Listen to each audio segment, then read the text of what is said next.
कैसे हो बहुत बालक और बालिकाओं, मेरा नाम है शिवम और आप देख रहे हैं जेएनवी पाठशाला। प्रेजेंट टाइम में मैं जवाहर नवोदय विद्यालय कुशीनगर का छात्र हूँ। यहाँ पे हम बात करेंगे सैनिक स्कूल के इंपॉर्टेंट क्वेश्चंस के बारे में। जैसे कि मैंने आप लोगों को एडमिट कार्ड वाले वीडियो में बोला था कि मैं आप लोगों के लिए इंपॉर्टेंट क्वेश्चंस लाऊंगा। तो ये जो इंपॉर्टेंट क्वेश्चन है ये क्लास 6 और 9 दोनों के लिए। अब क्या है कि क्लास 6 के लिए थोड़ा सा जो क्वेश्चन होंगे मैथ के यहाँ पे थोड़ा सा टफ पड़ेंगे, तो उसका आप ध्यान रखना है क्योंकि मैथ के जो क्वेश्चन है वो सबसे टफेस्ट क्वेश्चन लिया गया है। बट क्लास 9 के लिए एकदम मतलब अच्छे क्वेश्चन है, तो आप लोगों को मजा आएगा। तो इस वीडियो को अपने सभी दोस्तों के पास शेयर कर दीजिएगा जिनको भी ज़रूरत हो, ताकि वो भी देख सकें।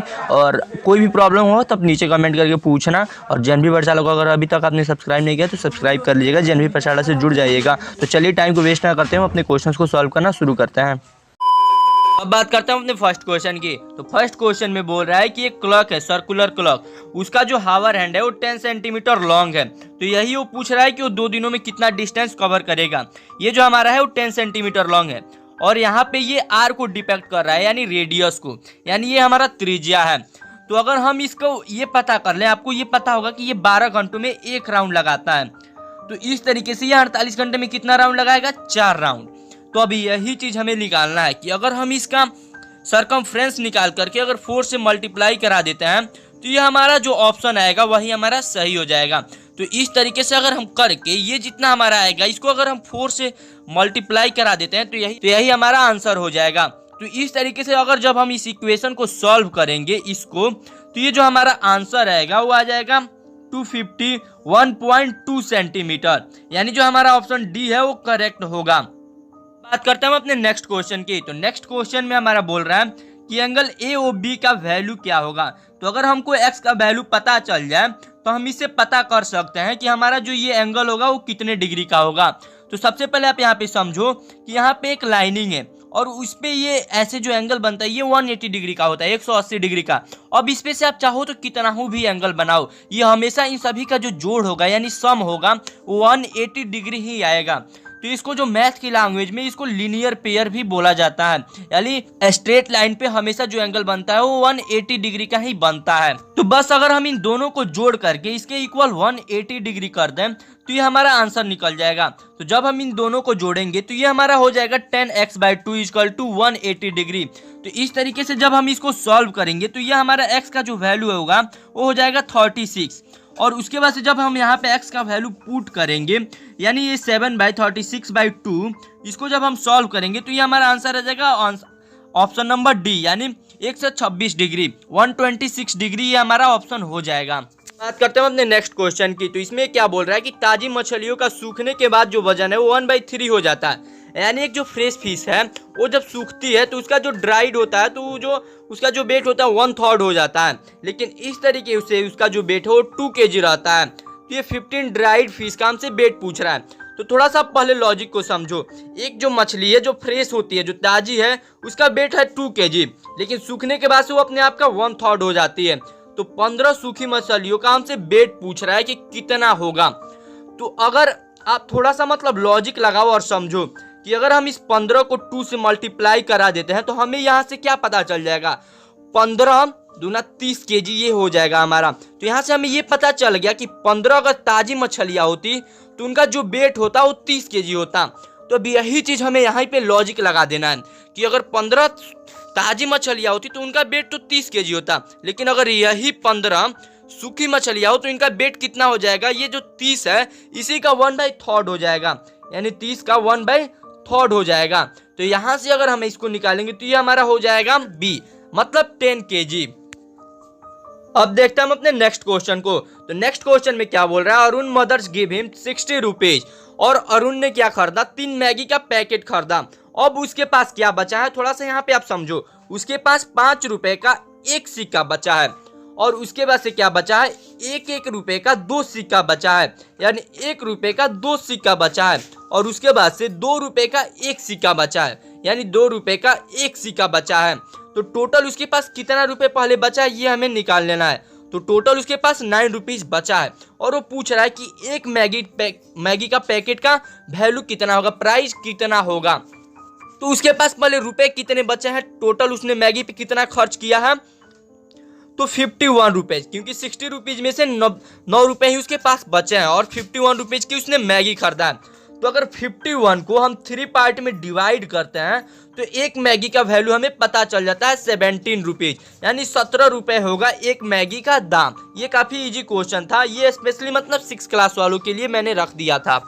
तो अब बात करता हूँ अपने नेक्स्ट क्वेश्चन की। तो इस नेक्स्ट क्वेश्चन को समझाने से पहले आपके लिए एक इंपॉर्टेंट इन्फॉर्मेशन है, तो ये चीज आप समझ लो। अगर आपको इन सभी क्वेश्चंस का पीडीएफ चाहिए तो मैंने डिस्क्रिप्शन में अपना एक व्हाट्सएप का ग्रुप का लिंक दिया है, तो वहां से आप व्हाट्सएप के ग्रुप में ज्वाइन हो जाओ और वहां पे आपको हमेशा पीडीएफ मिलता रहेगा नए नए क्वेश्चंस का भी, और ये जितने क्वेश्चंस मैं आपको पढ़ाता हूँ उन सभी का भी। तो अभी इस क्वेश्चन में हमको यहाँ पे निकालना है कि x बराबर क्या होगा। तो यहाँ पे सबसे पहले हम इन दोनों का क्रॉस मल्टीप्लाई करा देंगे। तो जब हम क्रॉस मल्टीप्लाई कराएंगे तो ये हमारा हो जाएगा x प्लस बी, और यहाँ पे a प्लस बी, ये दोनों आपस में एक जगह मल्टीप्लाई होंगे और इन दोनों के इक्वल क्या होगा a माइनस बी। इसको थोड़ा हम अलग कर लेते हैं, और x माइनस बी, ये दोनों आपस में मल्टीप्लाई होंगे। तो जब हम इन सबको मल्टीप्लाई कराएंगे तो ये हमारा जो इन दोनों का मल्टीप्लाई का वैल्यू है वो आएगा x प्लस ए और x प्लस बी और plus a b plus b square, और इक्वल टू इसका जो बराबर जो आएगा वो होगा हमारा a x minus a b और माइनस बी एक्स और प्लस बी स्क्वायर। तो यहाँ पे अब देखो ये इक्वल टू के बराबर इधर भी बी स्क्वायर है और इधर भी बी स्क्वायर, दोनों प्लस में है, तो इसलिए ये हमारा बी स्क्वायर कट जाएगा। और उसके बाद से ए एक्स, और यहाँ पे एक्स ए दिया है और यहाँ पे ए एक्स दिया, और ये दोनों प्लस में है तो ये भी कट जाएगा। तो अब हमारे पास बचा क्या, फिर आपको थोड़ा सा नेक्स्ट स्टेप में बताता हूँ। मेरे पास बचा है b x plus x b बराबर माइनस ए बी और माइनस ए बी। तो इस तरीके से इन दोनों को हम ऐड कर सकते हैं। तो आप देख सकते हो ये हमारा हो जाएगा 2bx equal to minus 2ab और बराबर माइनस 2ab था।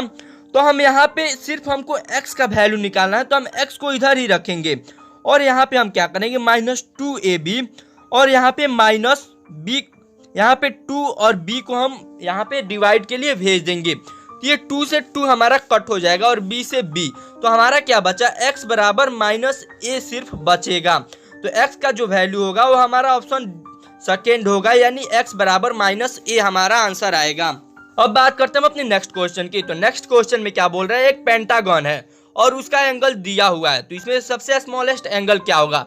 तो सबसे पहले आपको पेंटागन का जो पूरा इंटीरियर का सम होता है वो आपको मालूम होना चाहिए। तो अब ये हमारे पास एक पेंटागन है यानी पंचभुज है। तो अब आपको इसका इंटीरियर का मान लीजिए नहीं पता है सम, तो मैं आपको एक लॉजिक बताता हूँ यानी ट्रिक बता देता हूँ। आप इसको डिवाइड कर लो। तो आप जब इसको डिवाइड करो तो ये देखो ये बन गया हमारा ट्रायंगल और ये हमारा बन गया क्वाड्रिलेटरल, यानी ये त्रिभुज और ये चतुर्भुज। तो हमको त्रिभुज का पता है कि 180 डिग्री होता है और चतुर्भुज का हमको पता है कि 360 डिग्री होता है। अब इन दोनों को ऐड कर लो। तो जब इन दोनों को आप ऐड करोगे तो ये हमारा हो जाएगा 540 डिग्री। तो हम सॉल्व करते हैं, तो इन सभी को हम क्या करेंगे ऐड कर देंगे और ऐड करने के बाद से इक्वल टू 540 कर देंगे। तो जब हम करेंगे तो ये हमारा इक्वेशन जो बनेगा ये हमारा हो जाएगा 5x, क्योंकि यहाँ पे 5x दिया है और कोई भी यहाँ पे माइनस में नहीं दिया है नंबर, इसलिए हम इसको बहुत ही आसानी से सॉल्व कर लेंगे। तो ये हमारा 200 हो जाएगा इक्वल टू इस तरीके से। उसके बाद जब हम इसको सॉल्व करेंगे तो यह हो जाएगा हमारा 5x बराबर ये हमारा 340 हो जाएगा। तो ये हमारा x बराबर 68 हो जाएगा। और हमसे क्या पूछ रहा है कि सबसे छोटा यहाँ पे एंगल कौन सा है। तो सबसे छोटा x ही है, क्योंकि बाकी सब तो x से बड़े हैं, तो x ही सबसे छोटा है, तो x की जो वैल्यू है वही हमारी हो जाएगी ऑप्शन 4 68 डिग्री। अब बात करते हैं अपनी नेक्स्ट क्वेश्चन की। तो ये थोड़ा सा कॉम्प्लिकेटेड है, ये CI का क्वेश्चन है यानी कंपाउंड इंटरेस्ट का। इस तरीके का क्वेश्चन अप्रोक्स हर एक कॉम्पिटेटिव एग्जाम में आता है क्लास 9th के लिए। क्लास 6 में SI आता है यानी सिंपल इंटरेस्ट। तो इस क्वेश्चन को मैं दोनों तरीके से आपको बताऊंगा, यानी दोनों इसमें चीजें बताऊंगा, CI का भी ट्रिक और SI का भी। तो यहाँ पे क्या बोल रहा है कि हमारा जो प्रिंसिपल है वो 4000 है और यहाँ पे हमारा जो टाइमिंग है वो 2 वर्ष और 3 मंथ्स दिया हुआ है और रेट भी हमारे एनुअली दे दिया है 10%। तो बस हमको यहाँ पे निकालना है कि इसका जो वार्षिक ब्याज होगा यानी CI होगा कंपाउंड इंटरेस्ट वो कितना होगा। तो हम इसको आराम से जैसे मतलब इसका फॉर्मूला है वैसे ही हम इसको फिट कर देंगे। तो यहाँ पे ऐसे फॉर्मूले में P और 1 प्लस R बाई 100 और इसका पावर N होता है यानी टाइम। ये N जो है ये टाइम को डिपेक्ट करता है और ये P है। तो इसी फॉर्मूले पर हम इसको फिट करेंगे। तो तो सबसे पहले जो हमारा टाइमिंग है, सबसे पहले हम 2 ईयर्स का निकाल लेंगे और जो 3 मंथ्स है उसको मैं आपको आगे ट्रिक बताऊंगा कि कैसे निकालना है। तो जब हम इसको सॉल्व करेंगे तो ये 4000 और ये 1 प्लस 10/100 का पावर जो है 2 हो जाएगा। तो अगर इन सभी चीज़ों को अगर मैं सॉल्व करूंगा तो मैं आपको ज़्यादा टाइमिंग न लेते हुए मतलब सीधे सॉल्व कर देता हूँ, ताकि इन सभी चीज़ों को मैं सॉल्व करूंगा तो ये 0 से 0 कट जाएगा, यानी ये यहाँ पे हम ये 10 1 जा 10 और इसमें 1 जुड़ जाएगा, यानी 11/10 हो जाएगा। और इसका पावर यानी ये 11/10 2 टाइम्स और ये 4000, इसको जब हम निकालेंगे तो ये हमारा आएगा 4840।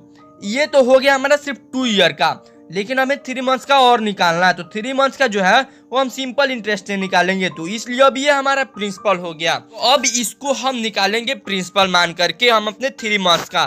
तो 3 मंथ को हम 3/12 ईयर लिख सकते हैं, यानी 1/4 ईयर 4840 और इंटू 10 इंटू 1/4 इंटू 100। तो जब हम इसको सॉल्व करेंगे तो ये हमारा जो आंसर आएगा वो आएगा 121। तो ये हमारा 4840 और प्लस 121, अगर इन दोनों को हम ऐड करके और जितना आएगा उसको 4000 से हम माइनस कर देंगे तो हमारा CI पता चल जाएगा, यानी कंपाउंड इंटरेस्ट जो होगा वो पता चल जाएगा। तो इस तरीके से जब हम करेंगे तो ये हमारा 961 आएगा, 961 आएगा, यानी ऑप्शन नंबर ए हमारा सही है। अब नेक्स्ट क्वेश्चन हम देखते हैं। तो यहाँ पे थोड़ा सा आपको लॉजिक लगाना है, आप थोड़ा सा समझो। यहाँ पे क्या बोल रहा है, एक शॉपकीपर है, वो अगर आप 4 टाइल्स खरीदते हो तो 1 टाइल्स फ्री दे देता है। तो अगर कितने टाइल्स मतलब रवि को खरीदने पड़ेंगे कि उसको 60 टाइल्स मिल जाए, यानी फ्री वाले भी मिले और प्लस उसको ऐसे भी करके सभी का जो जोड़ है वो 60 टाइल्स होना चाहिए। चाहो तो इसको मतलब ऑप्शन पे भी बना सकते हो, लेकिन मैं आपको थोड़ा सा मतलब समझा रहा हूँ, आप थोड़ा सा समझो। अगर रवि 4 टाइल्स खरीदता है तो उसको 1 फ्री मिलता है, यानी उसके पास टोटल 5 टाइल्स हो जाएंगे। लेकिन रवि वही 8 टाइल्स खरीदता है तो उसको 2 टाइल्स मिलेंगे, तो उसके पास 10 टाइल्स हो जाएंगे, यानी ये 5 का पेयर बनते जा रहा है। तो इस तरीके से भी आप इसको आराम से यहाँ पे निकाल सकते हो। तो यहाँ पे अगर आप थोड़ा सा सोचो, अब ऑप्शन पे ऑप्शन 6, अगर वो 60 टाइल्स खरीदता है तो उसको 15 टाइल्स फ्री में मिलेंगे, क्योंकि 16 को हम 4 हिस्सों में अगर बांटेंगे तो ये 15 ही आएगा। तो ये तो होगा नहीं, क्योंकि इसके हिसाब से उसके पास 35 टाइल्स होना चाहिए, लेकिन टोटल उसके पास 60 टाइल्स ही है। तो इसलिए ऑप्शन ए हमारा गलत हो गया। बी की बात करते हैं तो ये 4 से डिविजिबल ही नहीं है, तो इसलिए ये भी हमारा गलत हो जाएगा। ऑप्शन सी की बात करते हैं तो अगर वो 12 टाइल्स कर देगा तो उसको सिर्फ 3 टाइल्स ही फ्री मिलेंगे, यानी टोटल उसके पास 15 टाइल्स ही होंगे। तो ये भी हमारा ऑप्शन गलत हो जाएगा। तो ऐसे ही हमारा ऑप्शन डी सही हो जाएगा। आप चाहो तो इसको चेक भी कर सकते हो। अगर वो 48 टाइल्स खरीदता है तो उसे जो है 12 टाइल्स फ्री मिलता है, और इन दोनों को अगर हम ऐड करेंगे तो ये 60 टाइल्स हो जाएगा। तो ये हमारा आंसर सही है, यानी 48 हमारा सही है। बात करते हैं हम अपने नेक्स्ट क्वेश्चन की। तो नेक्स्ट क्वेश्चन में बोल रहा है bottle of juice shown below. तो यहाँ पे जो दिखाया गया बॉटल, वहां पे ये बॉटल जो है 1 और 125 का लीटर का, यानी 1.5 लीटर का ये बॉटल है। और यहाँ पे बोल रहा है कि कितने गिलास के जूसेस इससे भरे जा सकते हैं। अगर एक गिलास जो है वो 300 ml होल्ड करता है, तो पहले तो दोनों का यूनिट आपको सेम करना पड़ेगा। ये है ml में और ये है हमारा लीटर में। तो अगर हम लीटर को ml में बदले तो 1 लीटर बराबर हमारा होता है 1000 ml। तो जो 1.5 लीटर होगा उसके बराबर कितना हो जाएगा 1500 ml। ये कितना सिंपल सा बात है। आपको पता चल गया कि 1500 ml आपके पास है और एक बोतल को भरने के लिए 300 ml चाहिए। तो अगर हम इन दोनों को डिवाइड कर दें तो हमारे पास जो आंसर आएगा वो सिर्फ 5 आएगा, यानी हम 5 बोतल को भर सकते हैं। तो यहाँ पे देखो आपको कंफ्यूज करने के लिए 50 दिया है, तो ये 50 नहीं होगा, हमारा 5 ही होगा। अब बात करते हैं हम अपनी नेक्स्ट क्वेश्चन की। तो ये नेक्स्ट क्वेश्चन जो है प्रोबेबिलिटी चैप्टर से लिया गया, प्रोबेबिलिटी चैप्टर से। तो ये क्वेश्चन थोड़ा सा कॉम्प्लिकेटेड शायद हो सकता है, क्योंकि बहुत सारे लोगों को ये चैप्टर मतलब समझ नहीं आता है। तो ये मैं आपको समझा रहा हूँ, थोड़ा सा आप ध्यान से समझना। यहाँ पे बोल रहा है ये 4 नंबर दिया गया है और इन चारों नंबरों में से आपको कोई भी एक नंबर ऐसे ही मतलब रेंडमली सेलेक्ट करना है।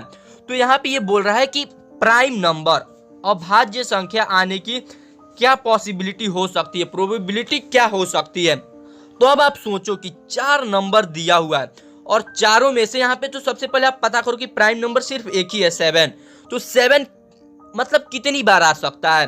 तो इन चारों में से एक ही चांस है ना कि आ सकता है 7, यानी 1/4 चांस ही तो है ना। यानी इन चार में से एक ही टाइम में से एक ही चांस ऐसा है, मतलब 4 बार में एक ही चांस ऐसा है कि मतलब 7 आ सकता है, यानी इसकी पॉसिबिलिटी जो है 1/4 है। इस तरीके से ऑप्शन बी हमारा सही हो जाएगा।